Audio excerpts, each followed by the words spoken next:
I'll probably load that stuff about Perth Museum before this one, but just while I'm on the subject, I'm still in Almeria, obviously, and it is, well, I don't know what date it is. I told you already, I fucking don't care.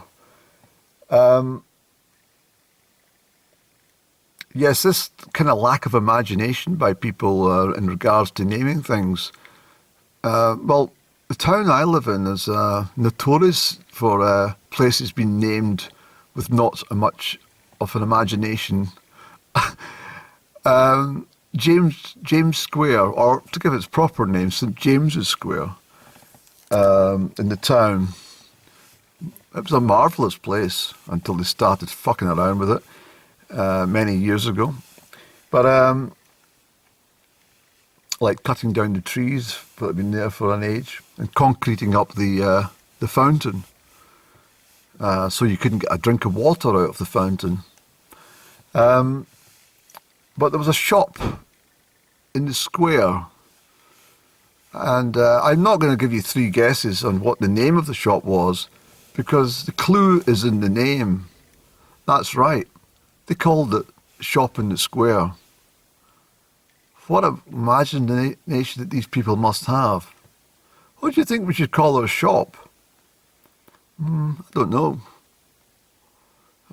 I can't think. I don't have any brains. What about... I don't know.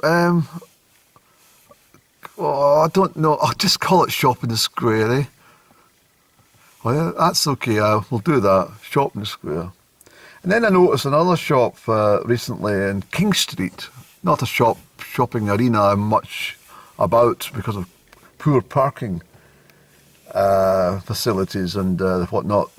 I couldn't even get a photograph because the leading road to King Street from Addison Terrace was kind of chock-a-block with parked vehicles, and so you can't really pull in. But the shop I'm referring to is called, well, it's a hairdresser's.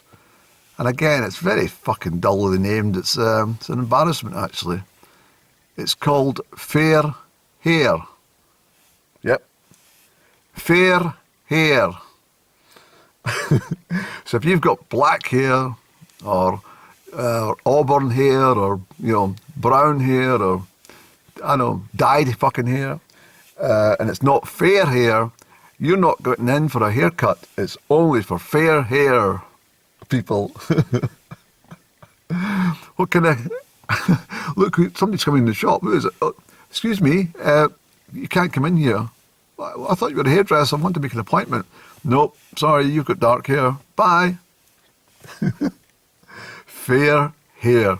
I hate to get a photograph of that, like, fucking ridiculous, isn't it? Yeah, anyway. I think that simply everything is going to pot, and it's more amplified as the winter approaches. And the fall of the Roman Empire has been repeated here in the United Kingdom. The British Empire is fucked. It's gone. And everyone's bearing witness to the fallout from Brexit and poor political decisions and bad economic decisions. They're all coming home to roost. And it is very much a time that I'd like to maybe fuck off to Peru or Ecuador or something permanently, for example. It might be better than here. But that all said and done, one thing that is very concerning, way above anything economically or, or rising interest rates or high inflation, high unemployment and all the rest of the stuff that's in the mix. What saddens me most is Frito or Freddo bars have been fucking chopped in half nearly.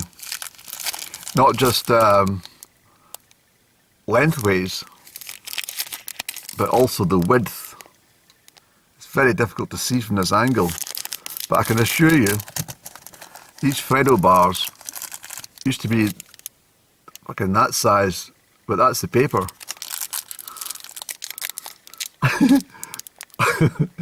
they're now fucking half the size and they're paper thin. They're almost like those after 8 mints you get. They still taste good. They're probably the only natural chocolate in the UK that you can get. Well, I wouldn't say that quite, Andrew, but certainly Cadbury's chocolate buttons and these fucking Freddo bars, which are also made by Cadbury, surprisingly, do not taste like any other chocolate. They don't taste like half a pound of sugar has been put into 1 teaspoon of cocoa. So therefore, I suggest you get Freddo bars, but please be aware that you can now eat them in 1 fucking bite, whereas it used to take 3 bites to eat them. But so that has saddened me a wee bit, more above the economic situation. And being up here in Amalree today, where it's particularly dreaking, we've had well, that's another thing, please, just mention this crap about climate change and fucking nonsense. Anyone who's ever observed the weather as they were growing up, regardless how old they are, will realise there's not been 1 fucking change in the weather at all. Armistice Day was yesterday, and well, the 11th of the 11th is actually Armistice Day in its true contents. But we always have the marches and stuff on the Sunday.